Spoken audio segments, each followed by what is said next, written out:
Et oui, c'est la rentrée des classes, et je ne sais pas pourquoi, l'actualité pédocriminelle est bien chargée en ce début septembre. Petite info au passage, ma vidéo sur l'affaire Polanski est en préparation, ainsi que la 3e partie de l'affaire Doutreau parlant de l'instruction. Ces 2 vidéos devraient sortir courant septembre. Mais revenons à nos moutons, ou plutôt à nos pédos. C'est parti pour le numéro 13. Fait numéro 1, 31 août 2023, source 20 minutes. Richard DeWitt, le chanteur du groupe Il était une fois, arrêté pour avoir proposé un rendez-vous à une ado. Richard DeWitt, chanteur du groupe Il était une fois, a été placé en détention provisoire vendredi. L'artiste qui réside en Seine-et-Marne s'est fait piéger par un gendarme se faisant passer pour une adolescente sur un site de rencontre. Le militaire avait choisi un pseudonyme, laissant supposer que la jeune fille fictive était âgée de 13 ans. Après avoir envoyé des messages à connotation sexuelle, Richard DeWitt a proposé un rendez-vous à sa jeune interlocutrice sur le parking d'un supermarché de Croisy-Beaubourg en Seine-et-Marne. Il a été interpellé sur place par la gendarmerie. Il sera jugé le 18 septembre prochain devant le tribunal correctionnel de Meaux. Ce n'est pas la première fois que Richard DeWitt se retrouve devant la justice. En 2015, il avait été condamné pour tentative de corruption de mineurs et diffusion d'images à caractère pédopornographique après avoir été piégé par un gendarme. En 2019, il avait écopé de 18 mois de prison avec sursis pour proposition sexuelle à une mineure de 15 ans par un majeur utilisant un moyen de communication électronique. C'est donc un multirécidiviste. Fait numéro 2, 24 août 2023, source Le Figaro. Rencontre ado, le ministre délégué au numérique saisit la justice et Google supprime l'appli.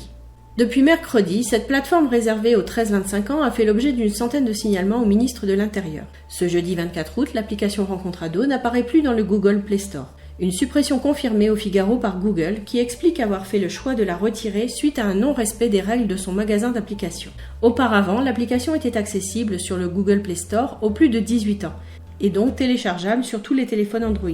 Depuis plusieurs jours, ce site destiné aux 13-25 ans est au cœur d'une polémique qui enfle. Sur les réseaux sociaux, plusieurs parents ont partagé des captures d'écran de discussions sur la plateforme où des hommes plus âgés font clairement des sous-entendus sexuels à des profils de mineurs. D'autres proposent même aux adolescents des faveurs sexuelles rémunérées. Une situation dénoncée par les associations de protection de l'enfance qui rappellent que la plateforme est connue pour son manque de modération. De l'aveu de l'application Rencontre ado elle-même, il n'y aurait que 3 modérateurs pour 285 000 utilisateurs.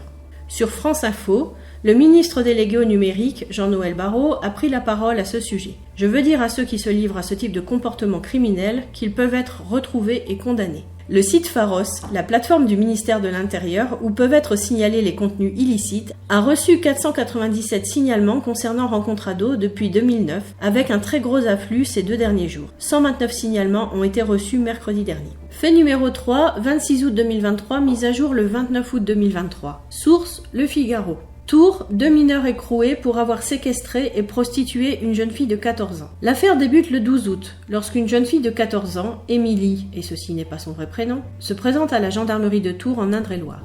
Totalement apeurée, l'adolescente explique aux gendarmes qu'elle vient de s'enfuir d'un appartement du centre-ville où 2 individus la forcent à se prostituer, en compagnie de Camille, ceci n'est pas non plus son vrai prénom, une jeune fille de 20 ans. Émilie, qui a pu partir avec l'aide d'un client juste après une passe, décrit 2 individus en question. L'un est de type africain, l'autre de type nord-africain. Selon les dires de la jeune fille, ces derniers se trouvent toujours dans l'appartement. Prévenus par la gendarmerie, la brigade anticriminalité et un équipage de police secours se rendent immédiatement sur place.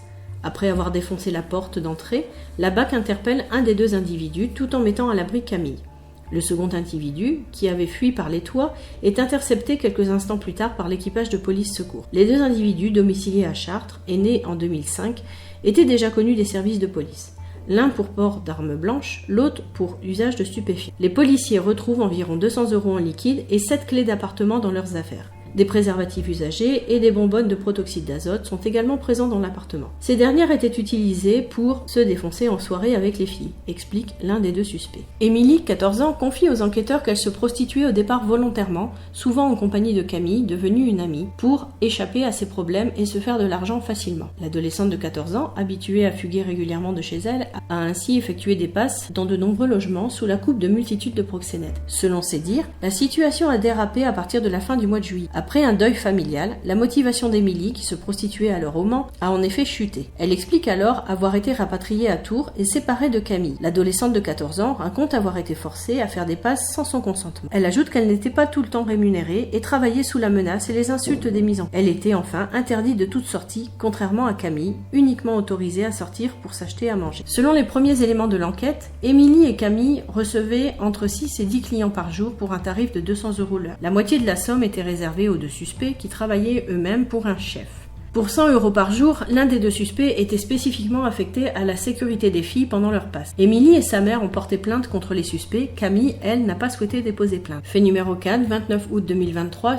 Belfort, 6 mois de prison avec sursis pour l'agresseur sexuel d'une ado de 13 ans. Un Belfortin de 20 ans a été condamné ce mardi pour une agression sexuelle sur une jeune fille. L'homme avait 19 ans au moment des faits, la victime 13 ans. Il écope de 6 mois de prison avec sursis, le tribunal judiciaire de Belfort n'ayant pas beaucoup d'éléments tangibles pour définir la nature précise de l'agression.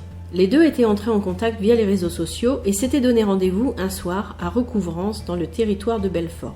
Nous sommes le 30 décembre, il est presque minuit. Le prévenu se gare sur un parking de cette commune de 130 habitants. La jeune fille monte dans sa voiture. Ils s'écrivent depuis 2 semaines sur les réseaux sociaux, mais une fois côte à côte, c'est le silence. L'homme se met à chatouiller l'adolescente pour la détendre, selon lui. Ensuite, les versions s'opposent. Elle dit qu'elle se retrouve sur lui, qu'ils s'embrassent, qu'il lui touche les seins, puis l'entrejambe. Elle le repousse. Lui nie tout contact inapproprié, reconnaît un bisou volé par la jeune fille. Le président du tribunal monte le ton, insiste. Pourquoi donnez-vous rendez-vous à une fille de 13 ans sur un parking la nuit, demande-t-il. Vous aviez envie d'avoir des relations sexuelles avec elle, renchérit une des assesseurs. Non, pour moi c'était une amie, rien de plus, répond le prévenu. Il lui avait pourtant dit par message, si je me déplace, ce n'est pas pour rien. Malgré ces contradictions, l'homme maintient sa version, selon laquelle il n'attendait rien de la jeune fille. N'ayant pas plus de preuves, le tribunal le condamne à 6 mois de prison avec sursis. Il est inscrit au FIJAIS, et toute activité en contact avec les mineurs lui est interdite pendant 10 ans. Il a également interdiction d'entrer en contact avec la jeune victime, qui est toujours suivie psychologiquement. Cette affaire montre bien à quel point il est difficile pour les parents de surveiller ce que font leurs ados sur Internet. Même pour une maman qui se pensait vigilante, impossible de savoir avec qui sa fille discute sur les réseaux sociaux. Surveillance d'autant plus complexe que les ados sont plus à l'aise que leurs parents avec la technologie. Les jeunes savent très bien manipuler tous ces réseaux-là, et s'ils veulent supprimer des messages et éviter que leurs proches et leur entourage n'en prennent conscience, ils savent très bien comment faire, commente l'avocate de la famille de la victime. Sauf que des messages supprimés, ce sont des preuves en moins. Et sans preuve, les peines sont plus légères. Ici, le prévenu risquait jusqu'à 7 ans de prison et 150 000 € d'amende. Fait numéro 5, 30 août 2023, source La Voix du Nord.